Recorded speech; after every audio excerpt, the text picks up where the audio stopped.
سبحان الله وبحمده عدد خلقه ورضا نفسه وزنة عرشه ومداد كلماته. أصبحنا وأصبح الملك لله والحمد لله، لا إله إلا الله وحده لا شريك له، له الملك وله الحمد وهو على كل شيء قدير. رب نسألك خير ما في هذا اليوم وخير ما بعده، ونعوذ بك من شر ما في هذا اليوم وشر ما بعده. رب نعوذ بك من الكسل وسوء الكبر. صباح الخير او مساء الخير على حسب ما بتشوفوني في التوقيت ده. بجد وحشتوني قوي قوي، احلى متابعين في الكون كله. تعالوا بقى النهارده معايا فيديو جديد. بصوا النهارده بقى الفيديو بتاعنا مختلف عن كل يوم، ولا روتين بقى ولا طبخ ولا كده.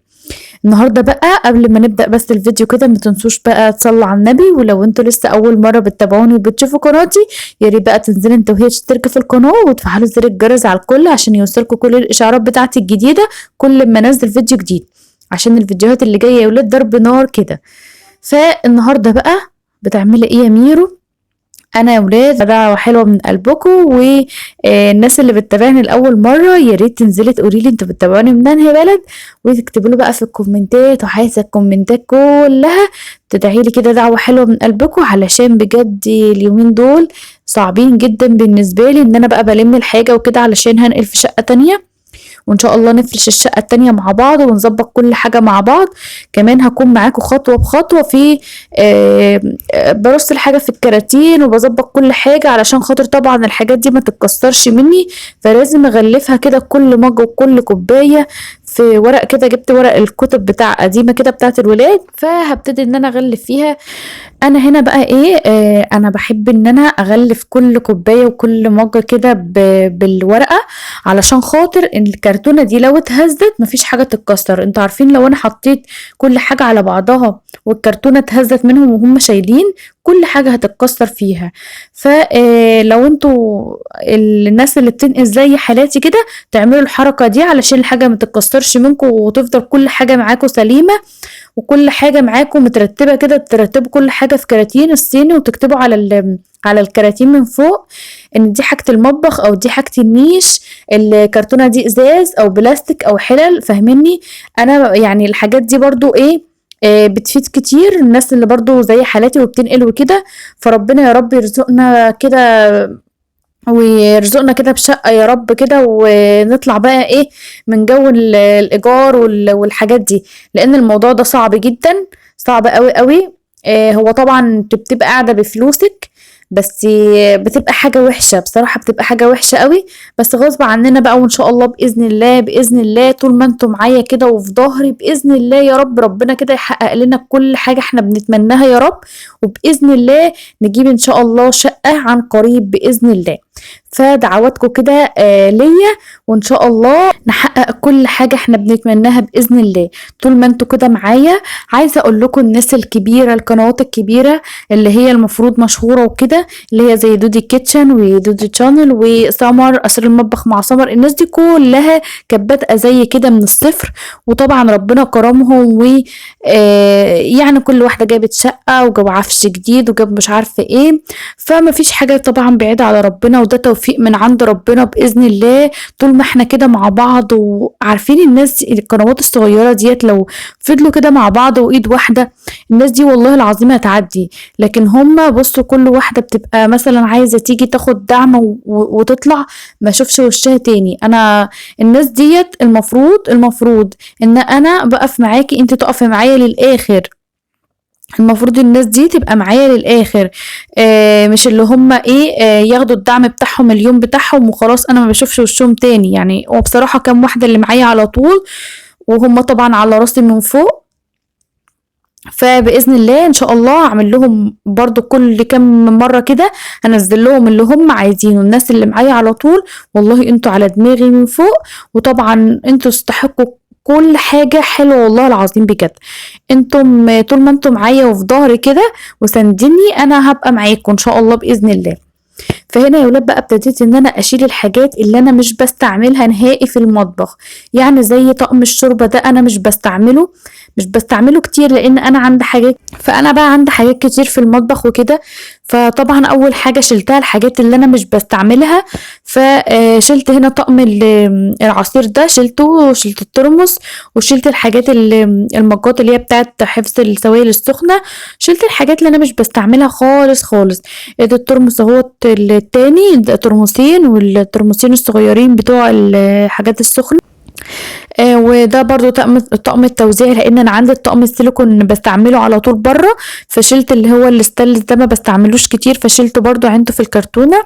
فبحاول ان انا الاول اشيل الحاجات اللي انا مش بستعملها، بعد كده اشيل واحده واحده بقى اللي انا بستعمله، لان انا لسه بستعمله، لان لسه بلم وبرضو لسه بعمل اكل وكده. فبرضو هسيب شويه حاجات للاخر خالص، ابقى اعبهم في كرتونتين 2 وخلاص. النهارده هلم الحاجات اللي انا مش بحتاجها.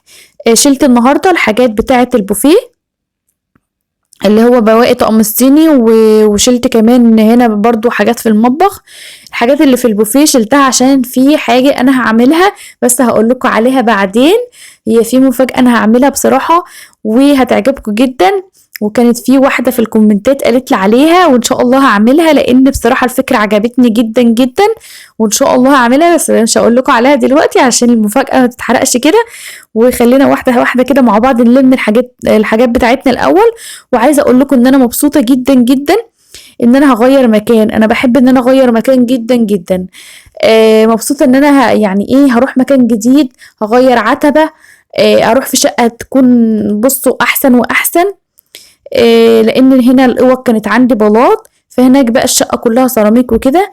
فان شاء الله باذن الله نعمل فيها كل الروتينات بقى مع بعض. وعايزه اقول لكم ان الشقق اللي بيكون فيها بلاط دي، البلاط ده بيطلع نمل، اللي ما انصحكوش خالص ان لو انتوا يعني بتدوروا على شقه، ما تدوروش على شقه فيها بلاط نهائي، لان البلاط ده بيطلع نمل وقرف. يعني بيكون في بصوا بيطلع كده النمل بيطلع الرمله اللي تحت البلاط، البلاط بالذات.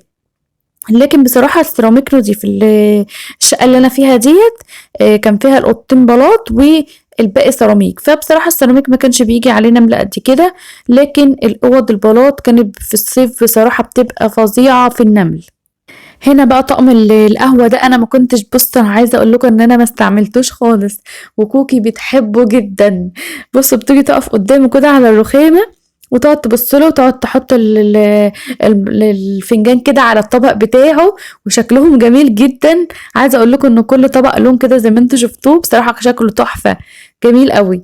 عايزه اقول لكم ان انا كمان بقالي 13 سنه متجوزه، يعني الحاجات بتاعتي دي من 13 سنه، وانا كنت بختار كل حاجه في جهازي بصراحه، وكنت بحب ان انا اختار كل حاجتي علشان تبقى على ذوقي، وان انا ابقى مقتنعه بيها، وكمان تبقى نفسيتي مرتاحه لها. عايزه اقول لكم كمان ان طول ما انتوا حاجتكم قدامكم كويسه ونظيفه، بتبقى نفسيتكم مرتاحه جدا. كمان بترجع كمان للشقه اللي انتوا فيها بتبقى راحه نفسيه. وعايزه اقول لكم ان انا يعني بصراحه انا بحب الشقه دي جدا، وراحه نفسيه فيها كده، كميه راحه نفسيه مش طبيعيه.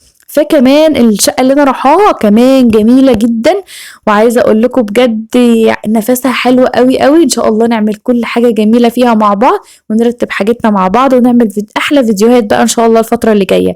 انا بصراحه اليومين اللي عدت دول كانت نفسيتي بعافيه شويه طبعا. انتوا عارفين بقى النقل والضغوطات والحاجات دي كلها متعبة ومملة بصراحة. وكمان مش عارفة اصور لكم قوي، يعني في حاجات كتير قوي انا ما بعرفش اصورها علشان ان انا اخلص نفسي والم واخلص الحاجات اللي انا بعملها. فمش كل حاجه بصراحه بصورها لكم. فان شاء الله باذن الله هحاول ان انا اصور لكم كل حاجه الفتره اللي جايه. اقول لكم بقى ان انا بجد محتاجه دعمكم ليا الفتره اللي جايه دي علشان اقف على رجلي، وان شاء الله كلنا كده كل حد بيحلم بحاجه ونفسه يحققها ان شاء الله نحققها مع بعض.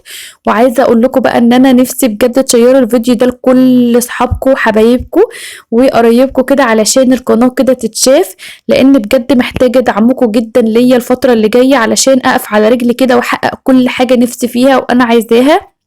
فمحتاجه بجد وقفتكم جنبي، ومحتاجه منكم كمان ان انتوا تحطوا لايكات بقى كتير للفيديوهات وتتفرجوا على الفيديوهات. لو انتوا عايزين بجد تساعدوني اتفرجوا على الفيديوهات للاخر بالاعلانات، ودي كده تكون انتوا ساعدتوني. وبجد يعني مش عارفه اقول لكم ايه بقى، ربنا يخليكم ليا وتفضلوا كده سند وظهر معايا. وان شاء الله باذن الله استنوني فيديوهات حلوه كتير اول الفتره اللي جايه دي، واشوفكم على خير. ما تنسوش بقى لايك وشير وسبسكرايب، وسلام.